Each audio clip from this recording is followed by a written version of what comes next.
Hi, my name is Jennifer Sampson, and this is my speech on childhood obesity. Childhood obesity is a national epidemic that is affecting our children. It is an issue that is preventable with the proper knowledge of how dangerous obesity can be to one's health. I'll be discussing the demographics of children who are obese and how it is linked to childhood obesity, along with the lack of physical activities, poor diets, and how it can have negative effects to the health of children. First, I like to give a brief description of what it means to be obese and how the effects that it could have on children can be dangerous. According to the Mayo Clinic organization, childhood obesity occurs when the child is well above the normal weight for his or her age and height. This is a serious medical condition that can lead to many dangerous health conditions. Children that are obese are likely to stay obese into their adolescent years. This is a health concern that can have long-term effects and is damaging to one's overall health. Children who are obese are higher of risk for type 2 diabetes, heart disease, cancer, asthma, and other pulmonary diseases that can have great damage to one's heart. All of those harmful effects can shorten a lifespan by a decade, and this is usually from the bad ingredients that are in foods that we eat every day. Along with the lack of physical activities, both diet and exercise is crucial in maintaining a healthy lifestyle. According to the Health Affairs Organization, obesity is most prevalent among children who are socially and economically disadvantaged. With not enough education or resources, childhood obesity is an issue that will not resolve itself.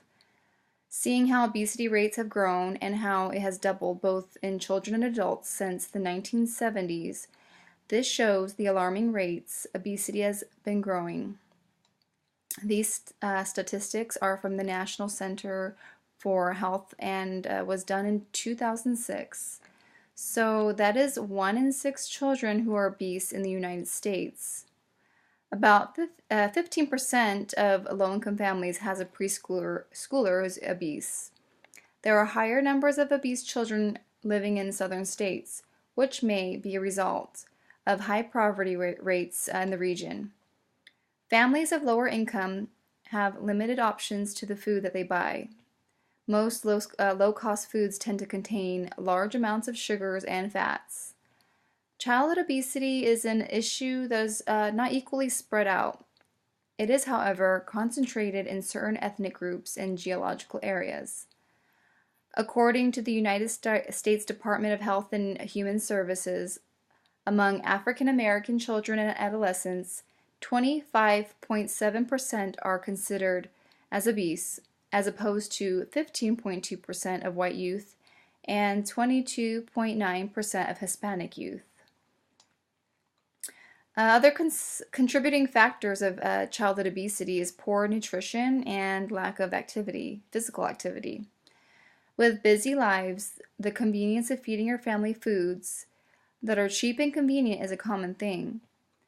The only issue is that it's most likely lacking the proper nutritional values a home-cooked meal can provide.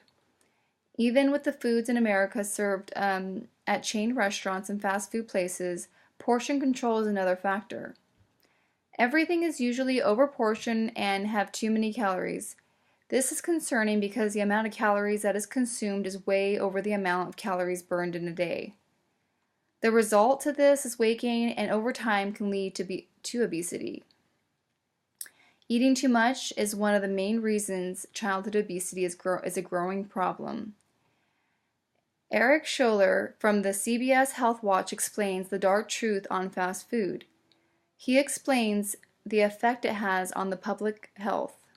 He states, the real cost of eating isn't the food isn't reflected on the price of the menu. The food tastes good, has salt, fat, and sugars added to it. So when you look at the rise in the obesity rates of people and the rise in the success of the fast food chains, they are parallel to each other. About 300,000 people die each year from being obese or overweight. This is second to only smoking. Parents should also play a key role in what and how much their children eat. The next factor to childhood obesity is a lack of physical activities. Children are often not as active as they should be. Too much time on electronic devices is another culprit of obesity, by not being able to burn the excess calories that we consume. The American Heart Association recommends that children 2 years and older should participate in at least 60 minutes of moderate activity every day. Physical activity will help to control weight gain and reduce blood pressure.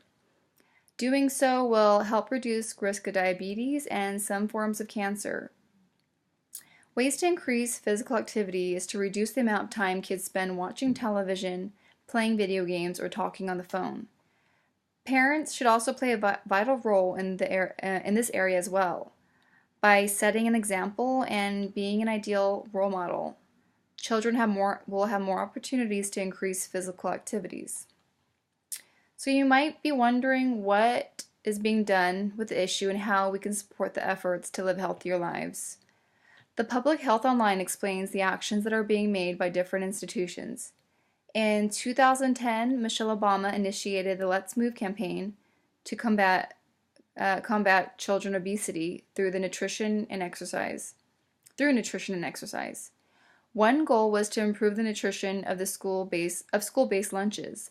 Another effort that is being made is through the research institutions by educating future public health experts on the scope of the problem. The Urban Food Task Force is another initiative that promotes healthy eating and supports scholarship on sustainable urban food policies. We as parents should be a part of the efforts to avoid obesity in our youth. Overall, childhood obesity is a concerning issue that needs to be addressed.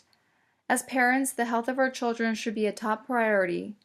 I believe once we become aware of the major issues that can result to obesity, we can make a resolution to live a healthier and active life. Thank you. Bye-bye.